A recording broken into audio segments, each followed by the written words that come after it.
Welcome to another session of geography class. These days we were dealing with the chapter migration. What do you mean by migration? Yeah, movement of people from one region to another. So we have already completed first two sessions. Let's recall what we have heard or what we have dealt with. Yeah, we have seen meaning and definition of migration and also types of migration. And we have discussed causes. In that causes we have discussed both push factors and pull factors of migration, and we have discussed both the negative and positive impacts of migration. In this class, today's class, we are going to deal with brain drain and its negative and positive impacts. So what do you mean by brain drain? It's a situation where highly educated people or highly trained people leave their country in view of highly paid job or better job opportunities to another country. Simply to understand what is brain drain. See, brain, we know that the efficient people, professionally trained people, but that person moves out of that country in order to get a highly paid job or better job opportunities for different reasons. So it has got both positive and negative impacts. Let's discuss what are the push factors and pull factors.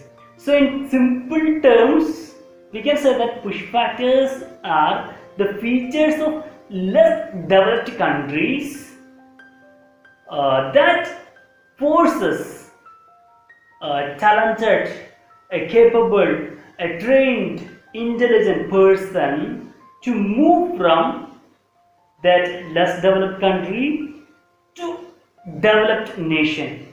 So let's discuss which are the push factors. So the major push factors of brain drain. The first one, lack of employment opportunities and highly paid jobs. The intelligent people, highly capable people, they need better job opportunities. So some countries may not be able to provide that kind of job for a good number of people. So if there are more highly talented people, they may migrate. They are forced to migrate from one country to another. And secondly, lack of research facilities in a particular country. Lack of research facilities. Every countries may not have the good facilities for research and also the fund for the higher level of research. And some kind of discrimination can also happen. That's another reason, another push factor. Some kind of discrimination in employment and when they research and when they have a higher level of a job, there can be or there may be some kind of research. And also poor working conditions, as we have already said, connecting to that, poor working conditions may force one person, highly talented person, to migrate from one country to another country. And the next push factor that forces one person from one country can be the social setup of that particular country. The instability of a society and political situation of a particular country can force one highly intelligent person to move or to migrate from one country to another country. And the next one, there is a lack of educational opportunities. See, if one is highly intelligent and if he or she has not enough opportunities in a particular country, he or she may be forced to move to another country where he gets. So these are the major push factors of brain drain. Now let's discuss which are the pull factors. What do you mean by pull factors? The attractive factors of one country that attracts, or any country that attracts intelligent people or effective, efficient people from different parts of the world to a particular country. Let's discuss which are the pull factors. In contrary to the pull factors are a highly paid job. In developed nation, it is easy to get highly paid job and good working conditions, intellectual freedom, freedom of expression and autonomy. So all these things are there in the developed nations. So these factors pull effective or efficient people, trained people, talented people from different nations to particular country. Apart from these reasons, these pull factors, there are few more. See, advanced facilities and technologies in developed nations really pull people from different regions to a particular country. And better standard of living in a developed nations, political and economical stability, and also there is a prestige in training or doing a job in a particular country, like in a developed nation. So all these things are pull factors of brain drain. So we have discussed what is brain drain and its pull factors and push factors. What is brain drain? It's a movement of highly trained people, highly talented people from one country, especially from underdeveloped country or developing country to developed nation. And we have also seen few push factors and also pull factors that causes brain drain. Now let's discuss what are the positive and negative impacts of brain drain. Brain drain has got serious and very important impacts for the sending country and also of course for the receiving country, but there are serious and severe impacts for a sending country, but there are also few benefits for sending country. Let's examine which are the positive impacts of brain drain. The positive impact of brain drain mainly can be grouped into two. First one is the technical advancement and second one is the financial advancement. See, one person, or especially when we say in this context, one person means very intelligent, very efficient, well trained person, okay, that you have to keep in your mind. So he or she is moving from one country, especially underdeveloped country or developing country, to a developed nation, okay, keep in your mind.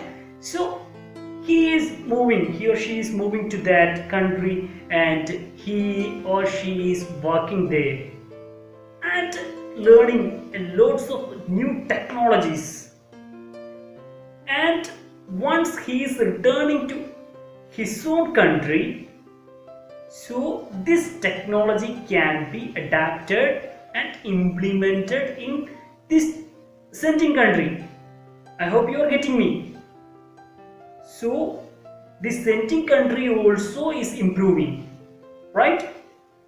Okay, secondly, financial wise, what would be the reason? We can imagine, we can get it, he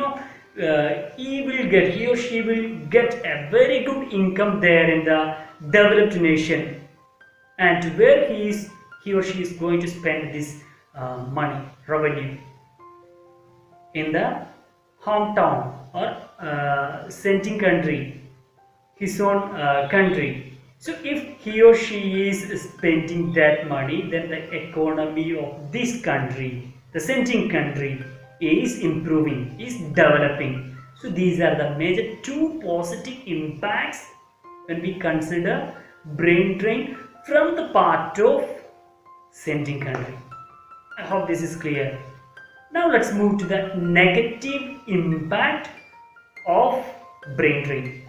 So the major negative point or negative impact. See, one trained person is getting trained from one country, especially underdeveloped or a developing nation, and after his training, he or she is moving to developed nation in view of a better job opportunities.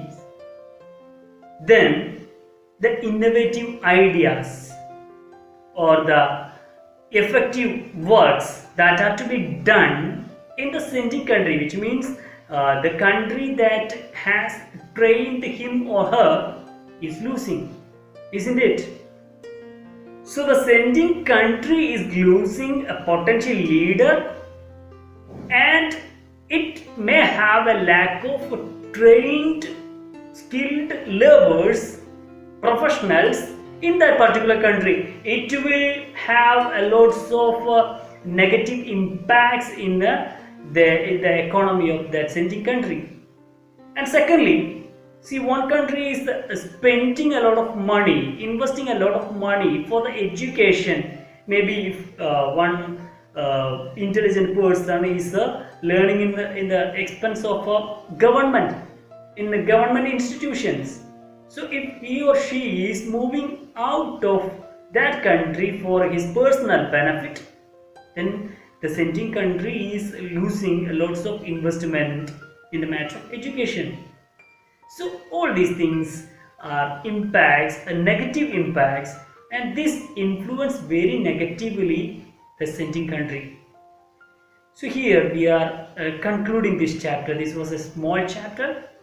So we have dealt with migration, its meaning, definition, and its causes and its types, its impacts, and the major second topic was brain drain. That is the topic of today. And we have seen the push factors and pull factors of brain drain, and also we have seen the impacts, which are the positive and negative impacts of the brain drain. I hope you are getting me and you could understand the portion well. So you have a few questions to be written down. Of course, its answers as a homework. So please note down the questions. So the first question, mention any 5 push factors and pull factors of brain drain. And the second question, how does brain drain affects a country? So go through your textbook well and learn the lessons. So hope to see you soon with the next chapter. Thank you. Bye.